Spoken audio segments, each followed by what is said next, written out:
அப்பா அம்மா லேசுப்பட்ட ஆசங்க கிடையாது. கொஞ்சம் சத்தம். எதான ஒரு பழமொழி எதான ஒரு தப்புக்கு சொல்லி கொடுவா. சேவார் அழகி சொல்ற பொண்ணாது ஒண்ணு தானே அந்த பழமொழி. தெரியும் சொல்லவா பொல்லாதவா, நீங்க செய்யற வேற தப்பு அது உங்களுக்கு தெரிய மாட்டேங்கிறது அது அப்படின்னு சொல்லிட்டு சொல்லுவா. இங்க அம்மா தனியா உட்காந்துருக்கு, அங்க கும்பகோணத்தை போய் கோதானம் பண்றான் அப்படின்னு சொல்லிட்டு இங்க என்ன பெரிய இது அப்படின்னு சொல்லிட்டு தப்பு. இங்க கோதானம் பண்றது தப்பு. இங்க அம்மா ஒண்ணுமே இல்லாத உட்காந்துட்டு இருக்கா, அங்க கும்பகோணத்தை போய் கோதானம் பண்றது என்ன அப்படின்னு சொல்லுவேன். புளியஞ்சேரி ரங்கம் பழமொழியை நினைச்சுட்டாக்க படிக்காத ஒரு பொம்னாட்டி அளவுக்கு சொல்றான்னாக்க நினைச்சு பார்த்தோம்னா ஒரு 8 வருஷத்தை தண்ணிட்டா கூட அவன் ஞாபகம் அந்த பழமொழியை நான் புளியஞ்சேரி ரங்கம்னு ஒண்ணு சொல்லுவோம்.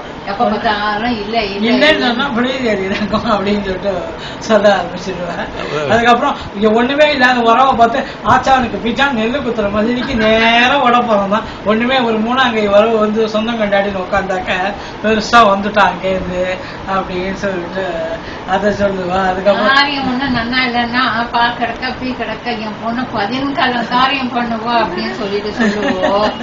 அது மாதிரி ஏதாவது வத்தி இத்தி வச்சு பேசினாக்க வந்து கொடியெடுப்புல கொண்டு போய் வச்சா அப்படின்னா மல்லிப்பூ வாடாத வழங்காத மல்லிப்பூ கொண்டு போய் வச்சா அப்படின்னு என்னன்னு கேட்டாக்க அப்பதான் மொத்தமா இதுவாகும் பாழாகும் அப்படின்னு யாருன்னா புறம் பேசினா அப்படின்னா அதுக்கு அதை சொல்லுவா அப்படின்னு சொல்லி. இப்ப நிறைய நான் நிறைய ஞாபகம் வர மாட்டேங்கிறது இல்ல. சாதாரணமா சொல்லிச்சு அம்மா சொல்லுவா அப்படின்னு சொல்லிட்டு சொல்லி உட்காந்து நம்ம இன்னும் ஞாபகம் வருது அவனுக்கு.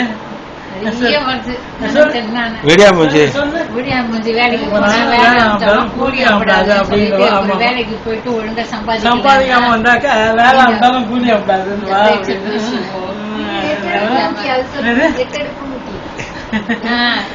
அஞ்சு அடுப்பு பொண்ணு தடி பண்றதுக்கு சாதாரண கடிக்கு 5 அடுப்பு மூட்டி இஞ்சி பச்சடி பண்ணாலாம், 3 அடுப்பு மூட்டி மோர் சாத்து பண்ணாலும். ஏன்னா 2த்துக்குமே அடுப்புக்கு வேலையே கிடையாது. அது தயவுசெய்து அந்த மோர் சாத்தும் போது இஞ்சி பச்சடி இதை பத்தின விளக்கத்தை சொன்னாதான் நான் பாக்குற வழக்கு என்னன்னு தெரியும்.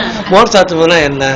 மோர் ரசம் சொன்னாக்கா ஒண்ணுமே இல்ல, மோரை குழப்பிட்டு மிளகு சீரகம் வெங்காயம் தனியா எல்லாம் போட்டு வறுத்து அது ஒரு பொடி பண்ணி, அது வெந்தயம் அதை போட்டு வறுத்து பொடி பண்ணி அது தலையில போட்டு ஒரு கொதிக்க வச்சு இறக்குறது தான். அதுக்கு அடுப்பே வேண்டாம்.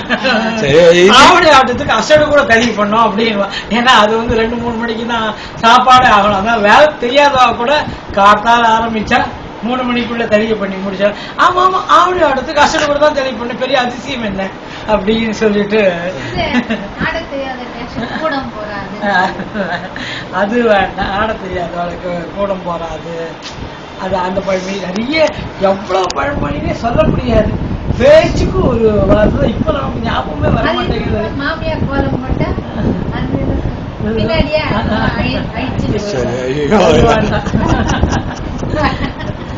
அது வந்து வேலை செஞ்சுட்டே எங்க ஸ்கூல்ல டீச்சர் சொல்லுவாங்க, எப்படி டீச்சர் உங்க அம்மாக்கு இந்த மாதிரி வல்கராம பேச தெரியுது, ஒரு காரசாரம் இல்லைன்னா குழந்தை வாய முத்தாட்டா மாதிரின்னு சொல்லிட்டு ஒரு பழமொழி சொல்லுவோம். ஏன்னா சப்பு சப்புன்னு இருக்குன்றதுக்கு அது உதாரணம் சொல்றதுல அடிச்சுக்கவே முடியாது. நம்ம வந்து எப்பவுமே சொல்லுவாங்க எங்க பள்ளிக்கூடத்துல, அவங்க டீச்சருடைய அம்மா சொல்ற பழமொழிகள்னா நம்ம கேள்விப்பட்டோம். எங்க பையனும் மாட்டு பொண்ணதான் என்ன பாட்டி எவ்வளவு பழமொழி, நிமிஷத்துக்கு ஒரு பேச்சுக்கு ஒரு பழமொழி தான். திட்டதே அந்த பழமொழியோட தான் திட்டுவா. அந்த மாதிரி வேற என்ன சொல்லுவாங்க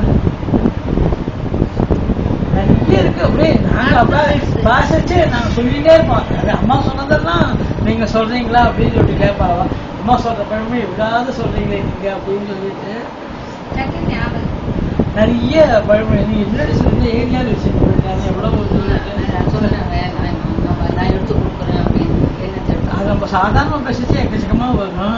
இப்போ இது பண்ண மாட்டேங்கிறது ஒண்ணுமே இப்போ யோசனையே வர மாட்டேங்குது. ஒட்டி நிறுத்தி சீக்கிரம் போகாத மாதிரி சில பேர் பேசிட்டு சொன்னா என்ன கம்மி மாதிரி பேசிட்டு இருக்கேன் அப்படின்ற ஒரு வார்த்தையை சொல்லுவா. அது என்ன ரொம்ப நாள் புரியாமையா இருந்தது. அதே மாதிரிதான் மத்தவ புடவைய வாங்கி கட்டிக்கிறதுக்கு ஆமா. அதுக்கு ஒரு பழமொழி ஆமா, சொல்லுவாங்க. சீமந்து சீமநாதம் அப்படியா பார்வைக்கல்ல புடவை கட்டா மாதிரி அப்படின்னு சொல்லுவா. ஏன்னா புடவை கொடுத்துட்டு வா என் கூட இந்த ஸ்ரீரங்க இது சீவரத்துக்கு போகலாம்னு சொல்லி அழைச்சிட்டு போயிட்டு பாதி வழியில என் புடவையை கொண்டான்னு கேட்டாலாம். அந்த மாதிரி என்னடி இந்த மாதிரி போய் இது பண்ணிட்டு இருக்க. ஊழா புடவை வாங்கி கட்டிக்கிறது யாருன்னு எஸ்டிஎஃப்சி ஓ அதுக்கு அப்புறமா வேற இந்த பழமொழி ஏகப்பட்ட பழமொழி வார்த்தைக்கு வார்த்தை பழமொழி. கோலம் போடும் கூப்பிடு நீ கோலம் கழிக்கிய அப்படி வேலை தெரியாத வந்து நல்லா கோலம் பண்ணா கூப்பிடு நீ கோலம் கழிக்கிய அப்படின்னு சொல்லிட்டு அதான் சொல்லுவேன். ஆக்க தெரியாதவோ புளிய கரைச்சா மாதிரி அழகு இல்லாதவோ மஞ்ச பூசினா மாதிரிங்கோ. ஏன்னு சொன்னாக்கா ஆக்க தெரியலன்னா ஒரு பட்ட பூளைய கரைச்சி போட்டு உப்பை போட்டு அது ஒரு புளிப்பா பண்ணி போடுவாளாம். அழகு இல்லாதவ அதே மாதிரி வந்து ஐயோ என்ன அழகா இருக்கான்னு ஆபீஸ சொல்லிட்டான்னு சொன்னா அவ அழகா இருக்கான்னு சொல்ல போது ஆந்தைங்க வர ஓடி ஒழிஞ்சிருந்தா அந்த மாதிரி நீ ரொம்ப தான் அழகா போ அப்படின்னு அழகா இருக்க பிடிக்கும் வந்தாலும் ஆந்தைங்க வர ஓடி ஒழிஞ்சா தேங்காய் மஞ்சள் அதான் வாய் வச்சுட்டு சும்மா இரு அப்படின்னு சொன்னா தேங்காய்க்கு மஞ்சள் போட்டுறா. தேங்காய்க்கு ஊகா முன்னால இருக்க தெரிச்சா கூட தேங்காய்க்கு மஞ்சள் பத்திரம் சொல்லிட்டு முன்னுக்கு வர வாய முடி குசாம உட்காருன்னு சொன்னா தெரியாது உனக்கு அப்படின்னு. அழகா இருக்க ஓடி ஓடி விடாது ஏன்னா ஆந்தைங்க வரும் அவ்வளவு அழகு. அதே புத்தகம் சொல்லிட்டே இருப்பேன் வந்து அழகா இருப்பாள் வந்து ஆந்தைங்க ஓடி ஒழிச்சிட்டு அதெல்லாம் சொல்லுவா. அதை வந்து ரொம்ப வசதியா சொன்னா இப்ப அதுக்கு மேல ஒண்ணும் உங்களுக்கு பழமொழி தெரியலையா? எக்கச்சக்கமா சரியா நீ சொல்லிட்டேன்னா நான் எடுத்து எழுதியே வச்சுருப்பேன். ஏகப்பட்டது நம்ம ஆத்துல அதுதான் எடுத்து விட்டுட்டு இருக்கிறது இவா கிட்டனா. அது என்னமோ நீ பாட்டி பழமொழி அப்படியே மனப்பாடம் பண்ணி வச்சிருக்கீங்க. நாங்க மனப்பாடம் பண்ண மாட்டோம். ஒரு 107 பழமொழி அம்மா சொன்னதை நாங்க சொல்றோம்ல. ஒரு வாட்டி இங்க பேசிட்டே சொல்லிட்டு இருக்குது. ஆட்டுக்கு ஊருக்கு போய் சொல்லச்சு அவ அம்மா கேட்டானா எங்கே கத்துட்டு இத்தனை பழமொழி கேட்டா பாட்டி சொல்லுவாள். அம்மா அம்மா மாமியாரோட பாட்டி இத்தனை பழமொழி சொல்லுவோம். அத்தனை அவ போய் எங்க சொல்லியிருக்கா ஊர்ல. இப்போ வந்து சக்காலகா ஞாபகம் வர மாட்டேங்கிறது பழமொழி. வேற என்ன சொல்லுறப்பா ஏறினா குத்தம் இறங்கினா அபராதம்னு சொல்றீங்களே. இது நம்ம வீட்டை தவிர மற்றவங்களுக்கு யாருக்கு இந்த பழமொழியோட அர்த்தம் புரியாது. அதனால அந்த பழமொழிக்கு என்ன அர்த்தம்? ஏறினா குத்தம் இறங்கினா அபராதம் அப்படின்னாங்க. ஏறினா குத்தம் இறங்கினா அபராதம்னு சொன்னா என்ன அர்த்தம் சொல்லுங்க. உனக்கு தெரியுதா சுமித்ரா?